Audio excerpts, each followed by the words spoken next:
নমস্কাৰ বন্ধুসকল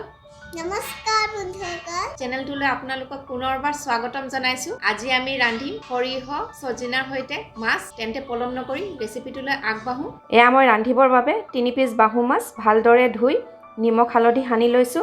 এয়া এটা ডাঙৰ বিলাহী, 2 চামুচ সৰিয়হ মই 1 ঘণ্টা সময় তিয়াই থৈছিলো। এয়া এমুঠি সজিনা, এটা আলু, এয়া জোখমতে হালধি, নিমখ আৰু জিৰা গুড়ি, এয়া পিঁয়াজ, মই আৰু এটা পিঁয়াজ লৈছো ডাঙৰ, আৰু 3 ফুট নহৰু আৰু এটুকুৰা আদা লৈছো। এতিয়া মই গেছ জ্বলাব লৈছো মাছ ভাজিবলৈ। মই মিঠাতেল দিম। কেৰাহী গৰম হৈছে, মোৰ এতিয়া মিঠাতেল দিছো মাছ ভাজিবৰ জোখেৰে। তেল আমাৰ গৰম হৈছে, এতিয়া মই মাছ কেইপিচ ভাজিম।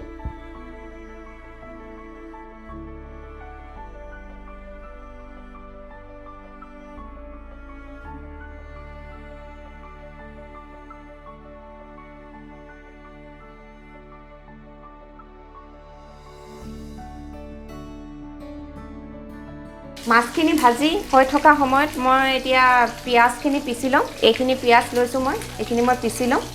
এয়া চাওক, মিহিকৈ মই পিচি লৈছোঁ আদা, নহৰু আৰু পিঁয়াজ। এতিয়া মই তিয়াই থোৱা সৰিয়হ আৰু বিলাহী পিচি ল'ম।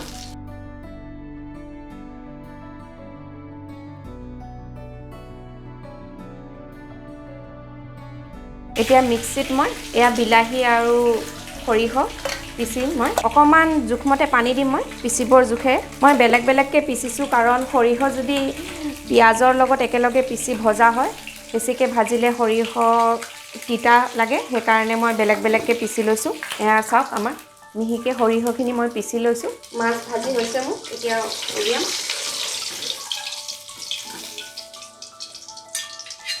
এতিয়া তেলত মই তেজপাত এখিলা দিছোঁ আৰু কাটি লোৱা পিঁয়াজ এটা সৰু, জলকীয়া সামান্য ফালি দিম। মই কেঁচা জলকীয়া দিছোঁ। পিঁয়াজৰ ৰং সলনি হোৱালৈকে মই ভাজিম।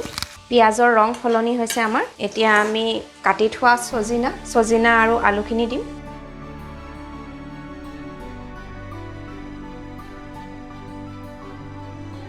ইয়াত জোখমতে হালধি, নিমখ আৰু জিৰা, ঘৰতে গুড়ি কৰি লৈছিলোঁ মই এইখিনি জিৰা। জোখমতে দিব, আপোনালোকে কিমান ভাল পায় খায়।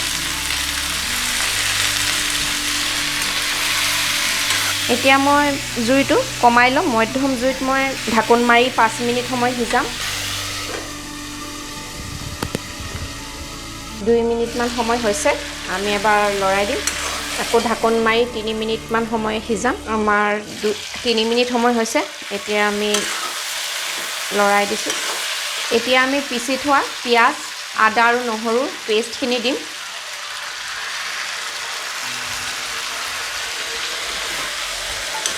জুইটো অকণ বঢ়াই দিছোঁ। পিঁয়াজ, আদা, নহৰু কেঁচা গোন্ধটো যোৱালৈকে আমি ভাজিব লাগিব। কমেও আমাৰ আৰু 5 মিনিটমান সময় ভাজিব লাগিব, তেল বিৰিঙালৈকে।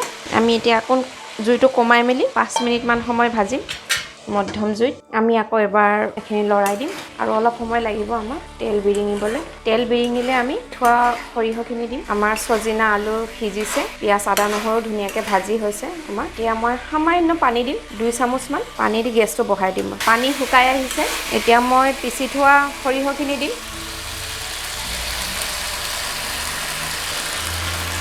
সৰিয়হ সদায় শেষত দিব লাগে, নহ'লে তিতা হয় বেছিকৈ ভাজিলে। জুইটো মই আকৌ কমাই লৈছোঁ। আমি এতিয়া 2-3 মিনিট সময় ভাজিম কম জুইত। তাৰপিছত আমি জোখমতে পানী দিম। আপোনালোকে ভাল পালে ধনিয়া গুড়িও দিব পাৰে, জলকীয়া গুড়িও দিব পাৰে, মই নাই দিয়া। মাজে সময়ে লৰাই থাকিব লাগিব। যদি কিবাকৈ লাগি ধৰে, তেতিয়াহ'লে আমাৰ তৰকাৰীখন তিতা হ'ব খাবলৈ। শুকাই আহিছে চাওক, আমাৰ সৰিয়হৰ যিখিনি পানী আছিলে, পিছোতে মই যিখিনি পানী দিছিলোঁ, পানীখিনি চাওক শুকাই আহিছে। জুইটো মই এতিয়া বঢ়াই দিম। বঢ়াই দি মই এতিয়া জোখমতে পানী দিম।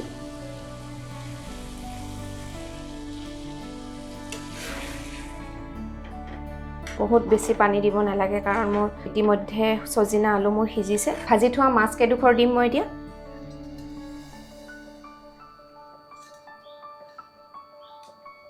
তিনি 4 মিনিট সময় আমি এনেদৰে আৰু সিজাম। তাৰপিছত আমি গৰম ভাতৰ লগত পৰিৱেশন কৰিম। আমাৰ মাছ ৰেডি এতিয়া খাবলৈ। মই এতিয়া বাঢ়িম। আজিৰ ৰেচিপিটো চাই কেনে পালে জনাব। ভাল পালে লাইক কৰিব, শ্বেয়াৰ কৰিব, কমেণ্ট কৰিব। ছাবস্ক্ৰাইব কৰিব আৰু বেল আইকনটো দবাই দিব তেতিয়া আপোনালোকে নতুন নতুন ভিডিঅ' দিলে নটিফিকেশ্যনবোৰ পাই থাকিব ধন্যবাদ